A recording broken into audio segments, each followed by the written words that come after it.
Hi there, you're listening to More Than Potential. I am your host, Faith.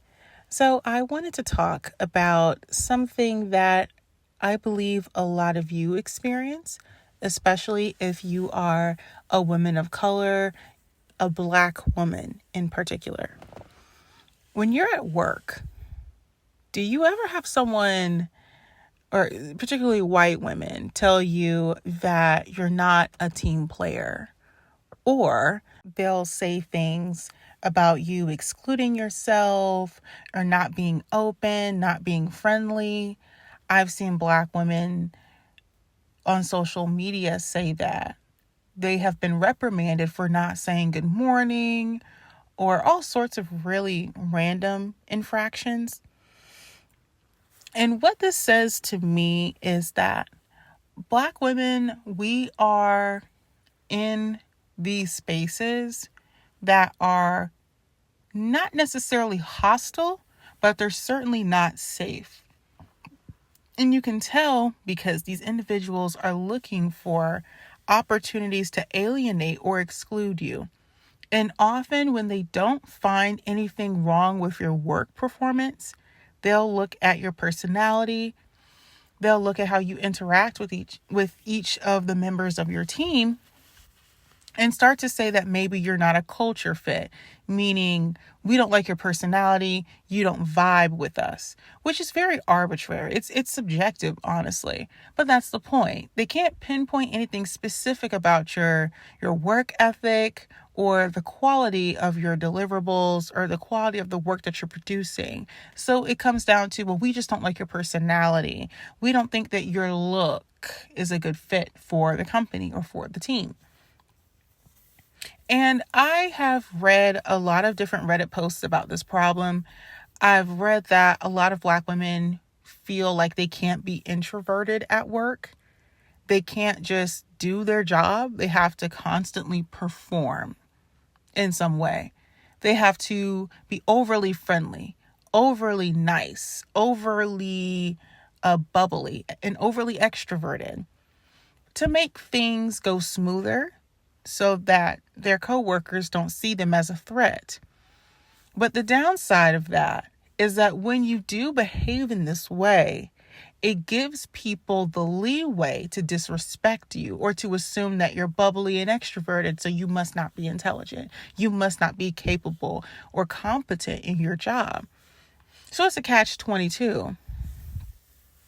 Black women often feel pressure to provide information about themselves that they otherwise wouldn't, because the white people around them are looking to feel comfortable with you. And I know for me personally, right? I am a younger African American woman. Notice I didn't say Black, I said African American. I'm an African American woman and I'm young. I'm under the age of 30. I am not married and I don't have any children. I work with older white people or older Asians. So typically they're like at least 40 years old on average. And the younger white people get along with me perfectly fine because we're in the same generation. I speak the same language as them. But the older white people over the age of 40 are just ridiculously, I guess racist is the word, because I find that they create barriers to prevent me from connecting with them in a real way. These are WASP types of white people. If you know, you know. They live in the suburbs. They're well off, but not uber wealthy. Their kids are college educated, doing their thing. And because they're married with children, and older white people, they're insulated from ever having to be in multicultural or diverse spaces. So the first and maybe only time they interact with a Black woman is with me. Any other time, it's in a service capacity. Think about that.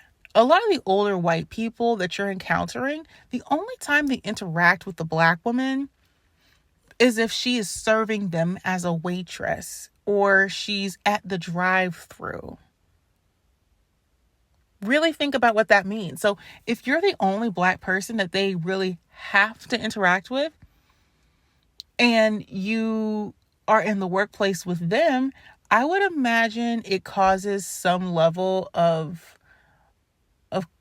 what's the word? Cognitive dissonance, maybe, with white people, because they constantly see Black women in media as the Jezebel archetype, you know, the ones in rap culture and popular culture, at least, tend to embody the Jezebel stereotype, especially if they're dark skinned. And in their real life, they see Black women as servants and mammies. So if you're a Black woman at work and you don't embody those two stereotypes that they're constantly inundated with, then they don't really know what to do with you. And so they tend to, I don't know, try to place you. Like, I know a lot of white people, what they do with me is if I don't say anything and I'm just existing, they typically leave me alone, but they're not really all that respectful. Just because I'm Black, like just because I'm a Black woman, I dress very modestly. I'm a very conservative dressing woman. I wear business casual attire most of the time, but it's not about the clothing. There's no way that you could wear certain kinds of clothing to signal to white people that you deserve to be treated better. Most of the time, it's in your behavior. And so I feel like if I'm just existing, a white person will be somewhat respectful, mostly respectful, but typically it's kind of like a distant politeness. But when I open my mouth and I start to talk, I think that's when I see them shift, usually within 5 to 10 seconds of me talking to them. They stop and it's like they're confused for some reason. Like they can't believe that I sound like this. And so then come the questions. They'll ask me where I'm from. Not the country necessarily, because they don't think I'm African. They're asking because I don't have a deep Southern accent and I live in Georgia. So they're like, how are you a Southern Black woman and you don't really sound like a deeply Southern Black woman?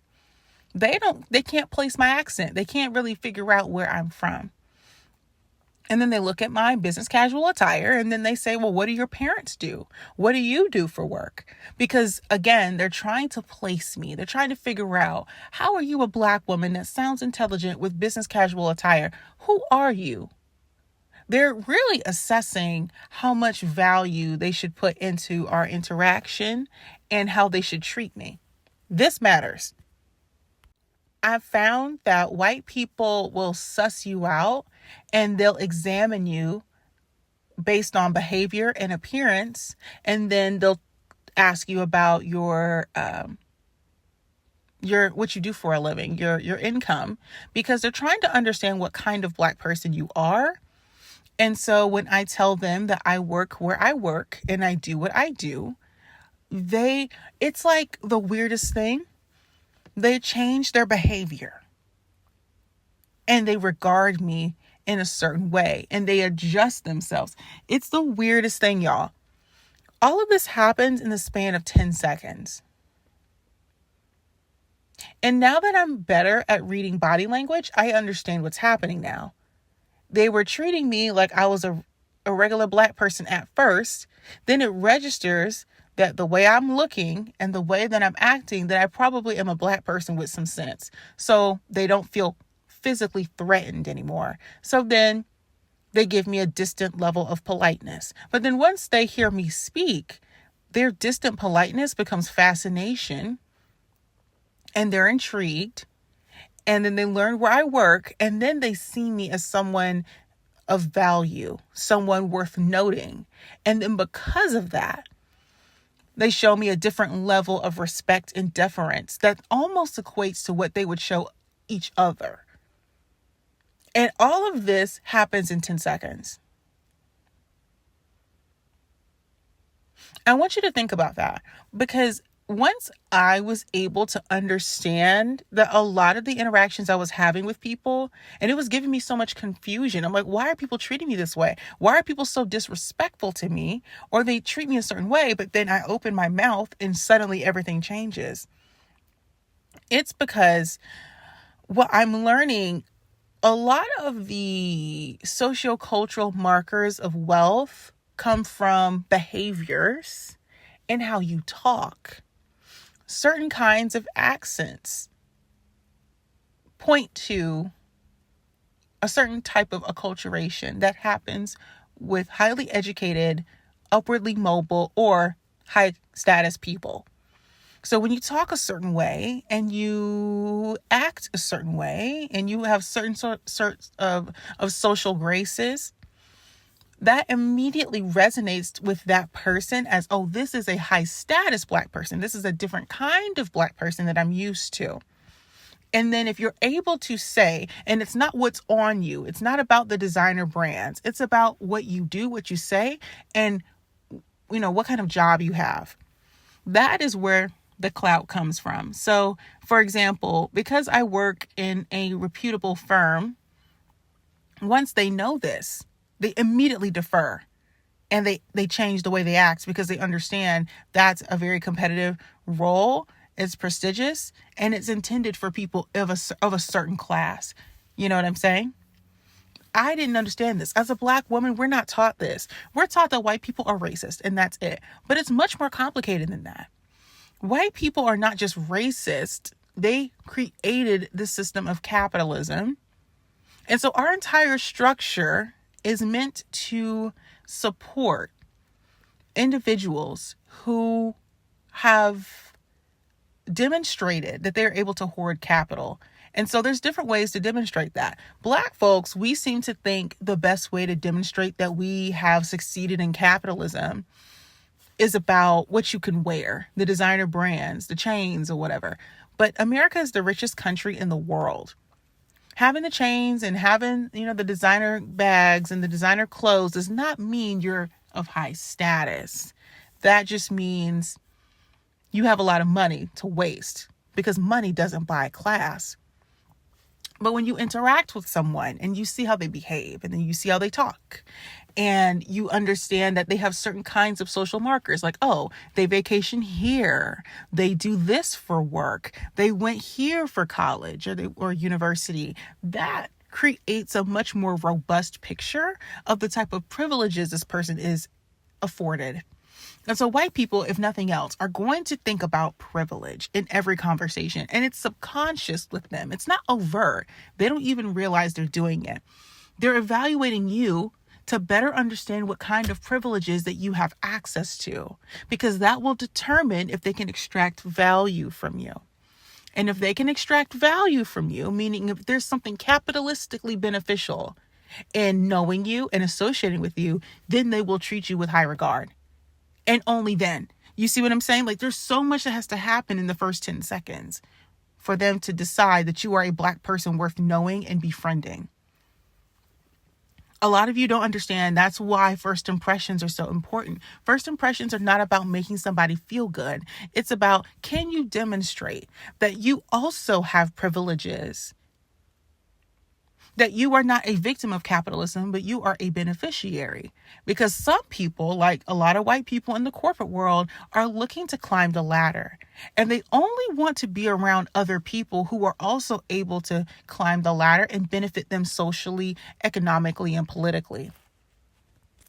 So in many cases, as Black women, people, and especially in my case, because I'm a young Black woman in a competitive role, a lot of white people look at me and they don't understand me. There's cognitive dissonance there because everything that they know about Black people is confounded just by my existence. Just by me being in the same space as them, I'm blowing their mind. They don't understand. How is it possible that this young Black woman is doing what I couldn't have done when I was her age? And they assume it's because of DEI. They assume it's because of diversity, equity, and inclusion, affirmative action. That's what they have to tell themselves. Because otherwise, they'd have to acknowledge that maybe I'm actually gifted and talented and Black. I'm not relatable, not to white people, and maybe not to some black people. And that's sad to say, but it is true. This is not about arrogance. This is about capitalism and privilege. When you are in certain spaces, the white people don't expect you to be there. So they're already trying to understand, how was it even possible? The affirmative action stuff is just an excuse so that they can reason within their mind how you could possibly deserve to be there. For many, women like myself, the white people interact with us and they're just kind of like not sure what to do because they can't treat us with disrespect because we also work at the same place. They can't treat us like they would treat the waitress or the hotel clerk at the front lobby or something. There would be penalties and consequences for treating me with that level of disrespect. So they can't really get away with it. I also feel like if you are in a situation where they feel as though you have more privilege than maybe you should, they're also looking for leverage over you. And this is something that Black women talk about a lot, but we don't really use the word leverage. That's really what it is.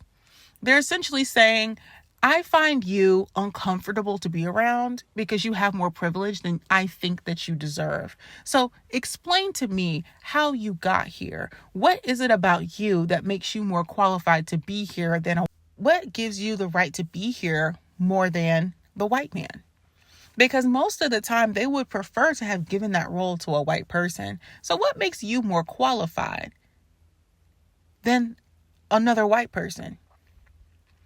And typically when they say, oh, a Black woman that they work with at the office is not approachable, she's not friendly, we don't like her, I don't like her tone, she's too quiet, she's intimidating, all these other things.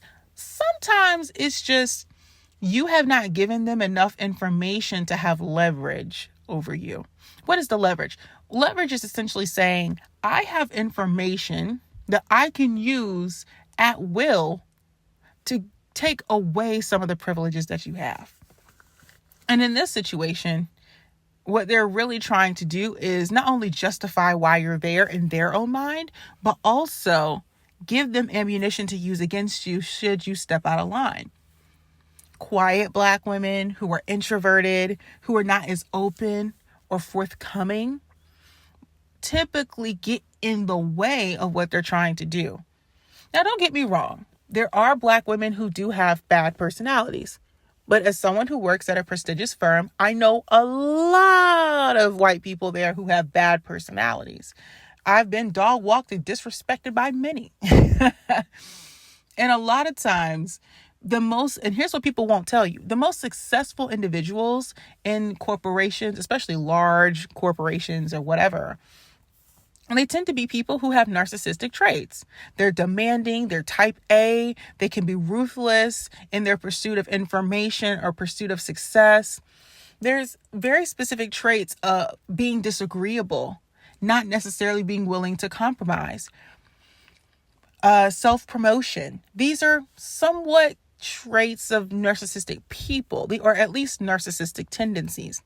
But it's what is required to climb up the ladder. You can't climb up the ladder if no one knows who you are, if you won't promote yourself, if you won't do something to benefit you at the expense of others, if you don't have any sort of selfish tendencies or tendencies to be, towards self-preservation, right? If you don't care about wealth or capitalism, if you don't care about growing your influence and your impact, if you're not willing to speak up, then you're not going to get ahead and you're not going to stay there. You may get the job, but you won't stay there.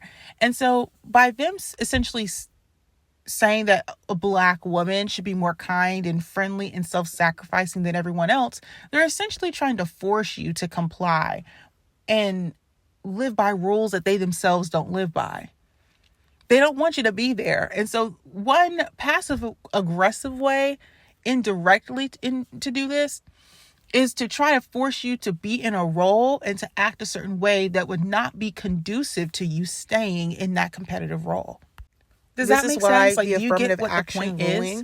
Leverage is important. And the Supreme Court was so devastating. If I, as a young black woman, everyone in start telling knew. all my business, It wasn't just to about my superiors, institutions to my of higher colleagues. learning. I start telling them, oh, African Americans my brother does in drugs. general. Oh, The my mommy legacy and of daddy African split up when I was Americans 5. and civil rights and in I'm general. concerned about The my idea weight and that whatever. Workplaces, All you're doing is really creating colleges, a universities were integrated. You're making in a the character first of place. yourself. That's what bothered and you're giving them information because our black kids are competing against their white kids. And some of our kids are getting spots because they feel I'm rightfully uncomfortable when belong to to their children. Or I wasn't sure how to feel about what what she think said. about I it. feel In like a global, this is creating an uncomfortable marketplace for workers. It'll go quickly. This is a global workforce.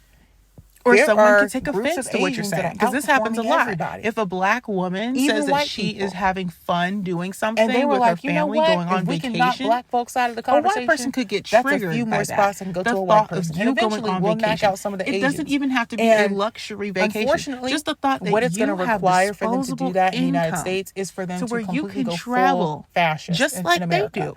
Because a lot of our goods and services we don't like are supported by Asian workers, and I wish Asian labor I was in China. Joking, but and even in America, I've actually some of the heard richest people families admit have actually that started they to become get Asian. nervous So at this when black point, people the are only too way happy to change they course get is to nervous go full when fascist black people and in the full office are all congregating into one full place. anti-black. And they don't know the reason why.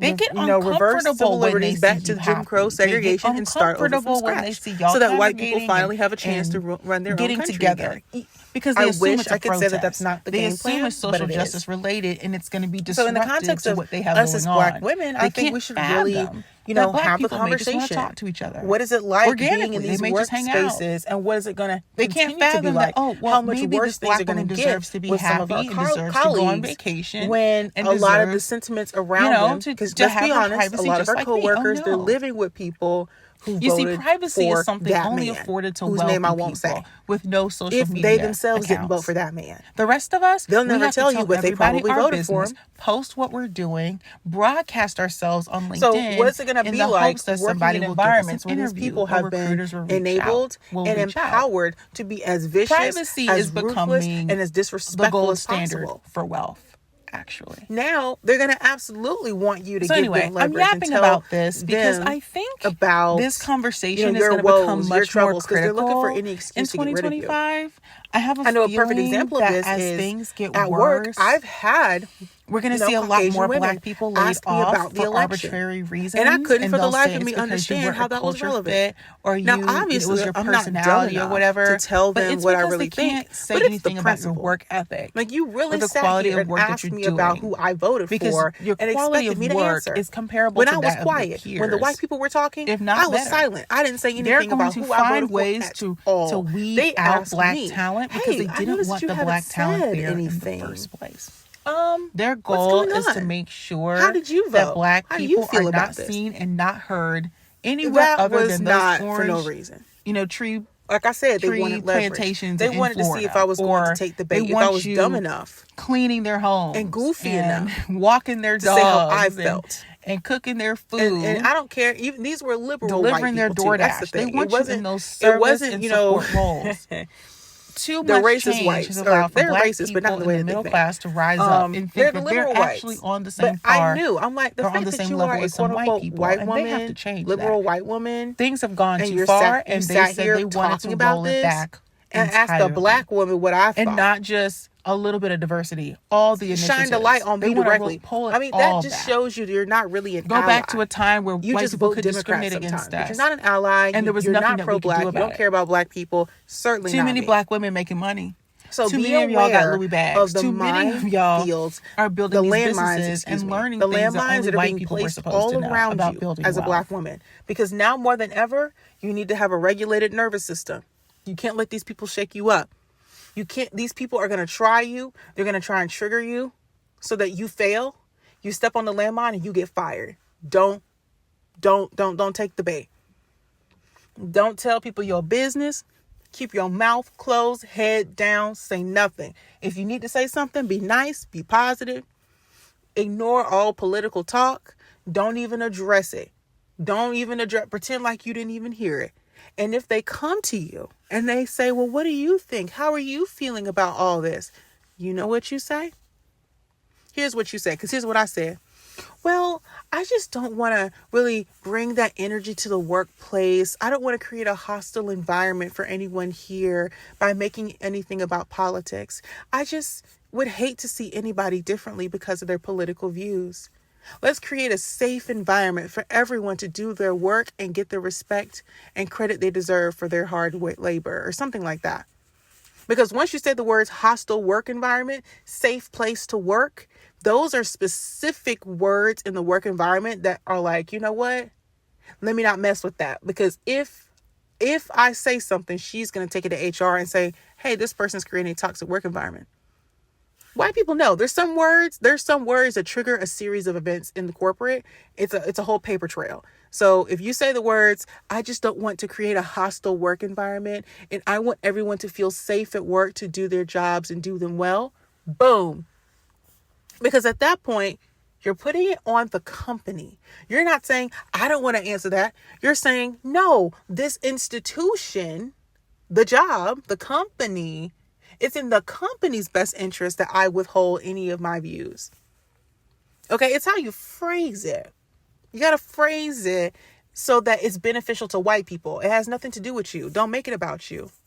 If a white person says to you, oh, I just feel like you should open up more, you can say, you know what? Thank you for that feedback. I want everyone to feel safe to do the work that they are hired to do. If there's any specific topics that you feel are work appropriate that I can share my perspective on, please let me know. What specific topics do you want to hear about that are work appropriate and don't create a hostile work environment for anyone here? Say something like that. Please let me know so that you can feel more comfortable and safe with me. That's all. Because again, you're putting it on the company. It's the white people's institution. It's not about you. You say, oh, well, I just don't want to create a work environment that's not conducive for producing capital. Put it on them. Just ask them a question in that way and then see how they respond. Because again, it's not about you. It's not about you minding your black business. It's about capital. It's about money. It's about these white people's institutions. Put it on the white person. Put it on the institution that they created and they benefit from, and then see what they say. The last thing I wanted to talk about is relatability. Now, I wanted to bring this up because I'd said previously that I know that white people and some black people don't find me relatable. And I want to expound upon that because it's true. Just having a conversation about working in corporate white collar work, that's not relatable to the average person. Having a level of privilege makes me somewhat unrelatable.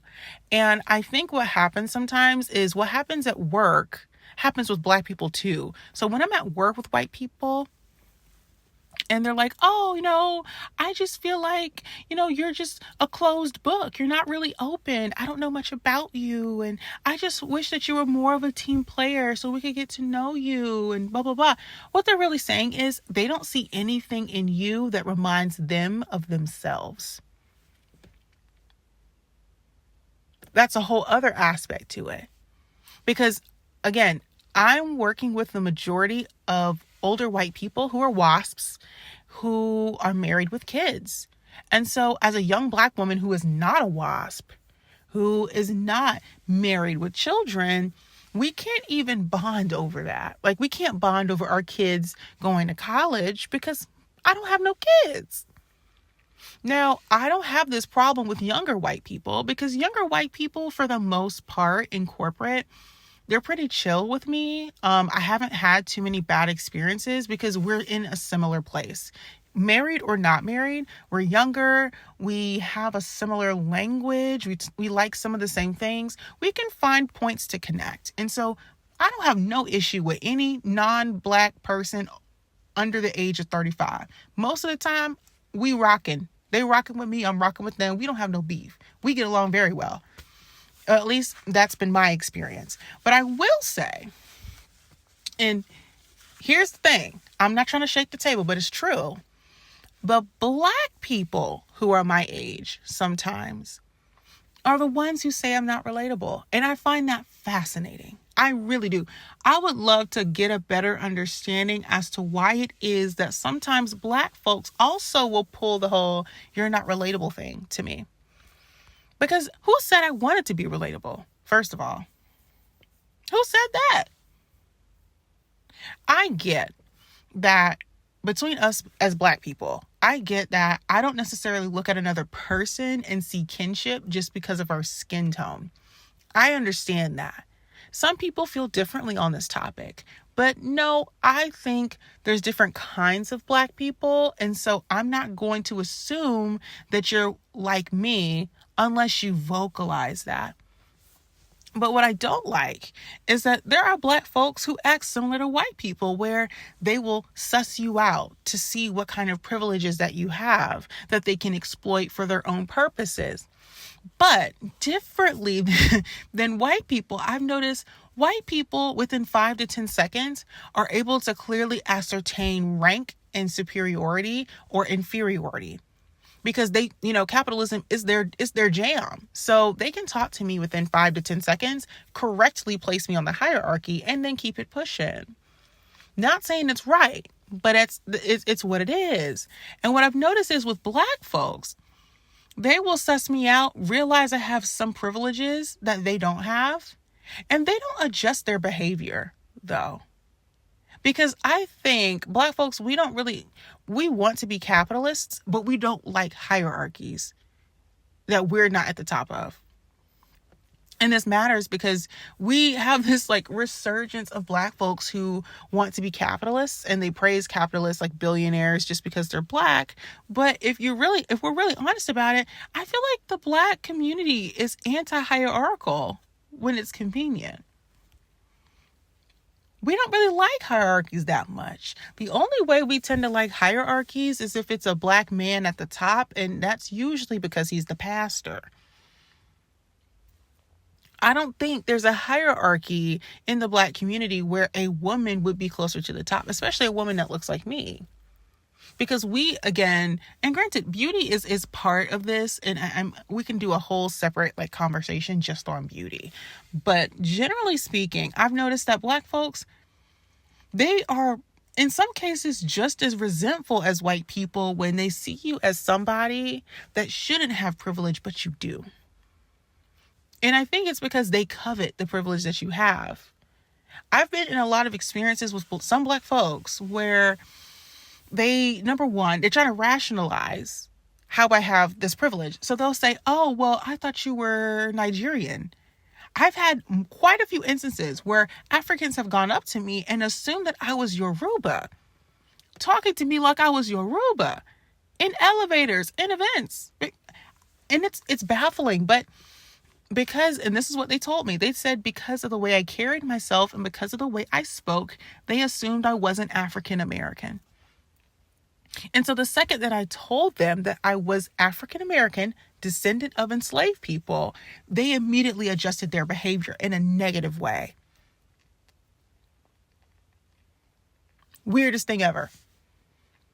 And yes, they may know that I have privilege due to my career and due to, other things. Social media, having a social media following is also a privilege, by the way. They can know all that and still be like, "But you're not African though." Because to them, seriously, y'all, to other black people, this is a thing. Being African American automatically puts you at the lower levels in the hierarchy. If there's a hierarchy or a totem pole for black people, African Americans are at the bottom for the whole diaspora. And I'm surprised nobody talks about this, but it's been a thing in America for a while now. If you're a high-achieving black person, people assume that you're African. You can't possibly be a descendant of enslaved peoples in the United States.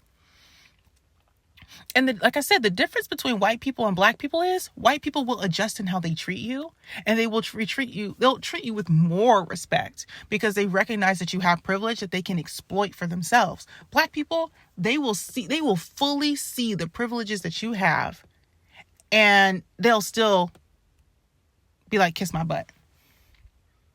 It's the craziest thing ever. It's actually the craziest thing ever. The craziest thing. And I am constantly surprised by this. I shouldn't be, but I am. I guess because in my mind, it's like, I should be happy that you're not trying to use me for what you think I can do for you. But by the same token, it causes a lot of cognitive dissonance for me. It causes a lot of confusion for me because when I go in predominantly white spaces, even if they may resent me because I'm there might be some level, of awareness that I am in the room. And once they see that, okay, well, she talks a certain way, she acts a certain way, depending on how you play it, they may leave you alone. But there are times where African Americans or Black people in general, they'll see that you have privileges and you'll have certain things afforded to you, and then they'll just like treat you worse. I don't know. Maybe it's just me. And for a while, I talked to my friend about this, and I was like, why is it that Black people treat you worse when they find out that, yeah, I'm a dark-skinned Black woman, but I actually got it going on? They actually treat you worse when they find out that you're not a baby mama, that you're not, out here sad and destitute and crying in the streets or whatever. It's weird. And she was like, well, because it's not relatable.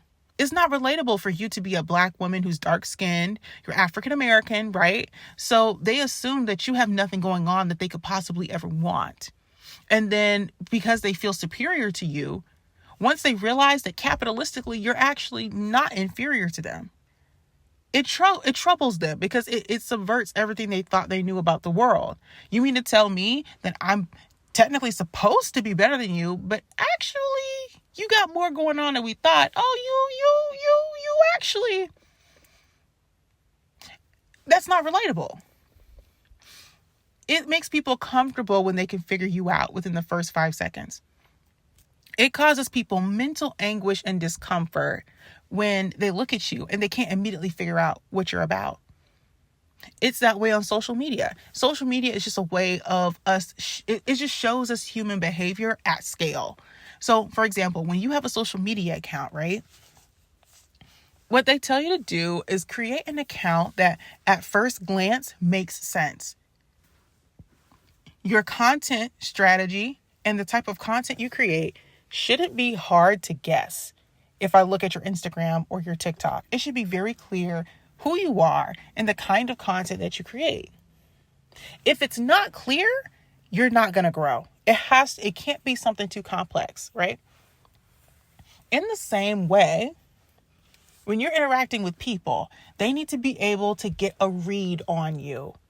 So if they're interacting with you and they see, oh, Black woman, oh, dark skin, oh, she probably got kids, she a baby mom probably. And then they see that you got a stroller with you. Oh, yep, baby mama. See, I knew. And then they know how to treat you. We know how single mothers in the Black community get treated. If they come across a light-skinned woman with curly hair, oh, there's a light-skinned woman, oh, curly hair, oh, she got brown eyes, but she got a big booty. Okay, cool. She don't have no kids? Oh, she got a man? Okay, yeah, I know how to treat her. Especially, they love a light-skinned woman with the curly hair that has the urban street look. Yeah, they know exactly how to treat her. That woman not going to be single for long. Because the Black community has this archetype and mold already fit for her. So she just slides into that mold and people know how to treat her. But if you're a dark-skinned Black woman who's not overweight, got something going for yourself, but you don't come from money, so you're 100% self-made, working hard, built a business, successful, white people respect you. But you're not the traditional standard of beauty, right? A good example of this is like Whoopi Goldberg. Because I need to make this tangible for y'all to see this is a real thing. Whoopi Goldberg. White people don't know how to feel about Whoopi Goldberg now. But before she was on The View, when she was younger, right?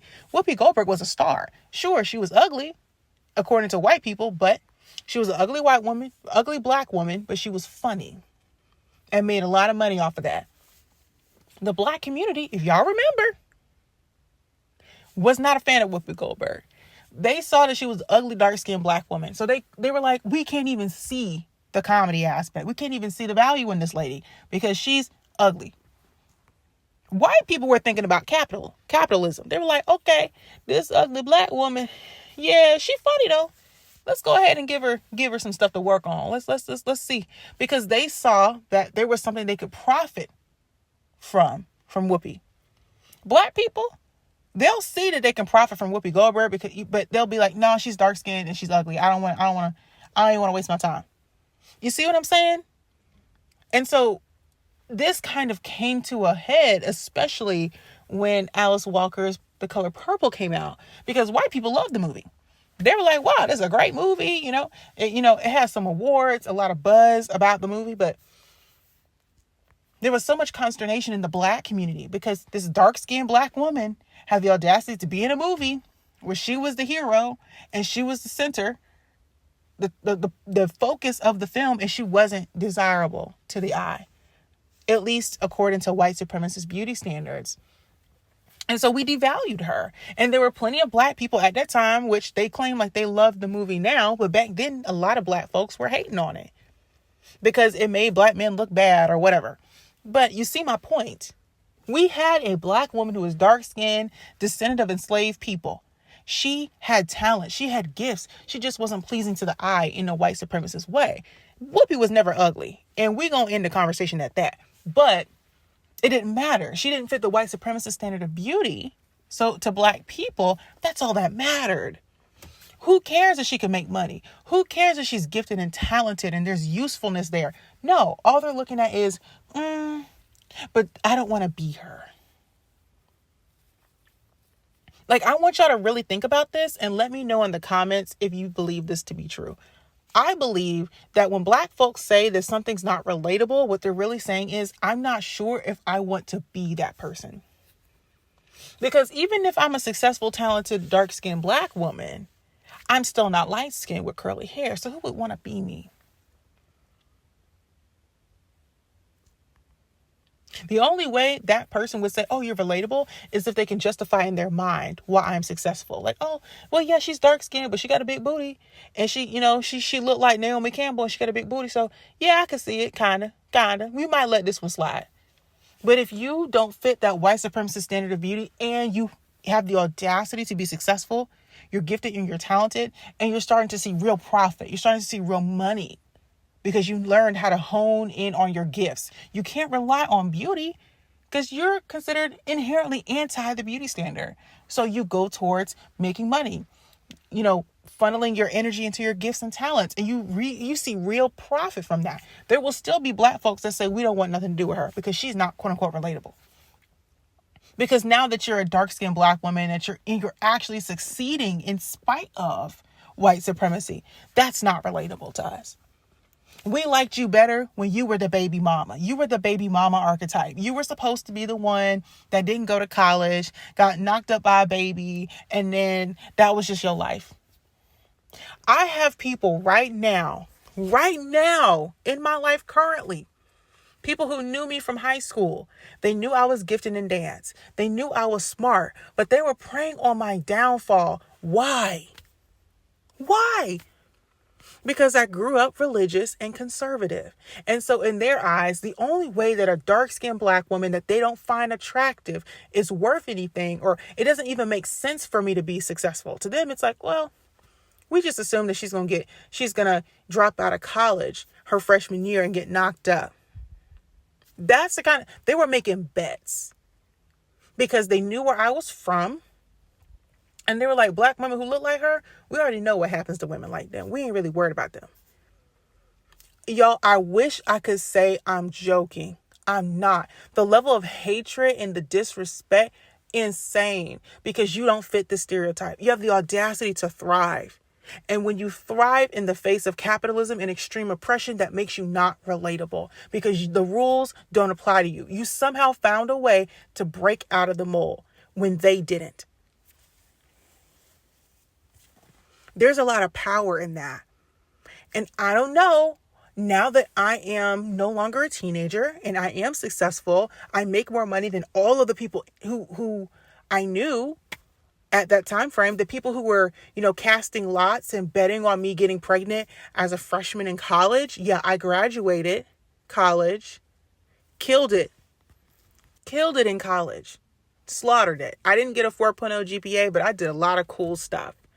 Went on, got recruited, had jobs that paid me a lot of money, and I've been making more and more and more money. Now, not only do I have the 6-figure job before 30, so I met that goal 2 years, technically 3 years early, I also have a social media following and profit from that too. So while they were making fun of me and diminishing me because they didn't see my value, I focused on what capitalism is about, getting the bag. And so when I couldn't rely on the white supremacist beauty standard to carry me through, I relied on capitalism. And capitalism got me the money to live the life that I want. And all of those people, they're all, no shade, because I'm not trying to be fat phobic, just keeping it real. They're not the white supremacist beauty standard either. They're overweight. They're working in low wage jobs. The vast majority of them, they look like what they've been through. While they said that I was going to be the one that does da-da-da-da-da, I don't drink, I don't smoke, I don't party. I travel and I get my money. Straight edge. I eat good and I eat very healthy, very clean. When I see them, tattoos all on their neck, they look like what they've been through. Some of them are baby mamas now, struggling. Now, I'm not saying this because I revel in other people's misery. What I'm saying is that what is really being relatable? What is relatable to Black people at this point? Because when I look at women like Whoopi Goldberg and Oprah, I see Black women who society tried to undermine, but they were naturally gifted and talented. And eventually those gifts made room for them. And the same people that were hating on them, disrespecting them because they weren't the standard of beauty, they went to become something more than all of the people around them. And I look to them for inspiration in that regard.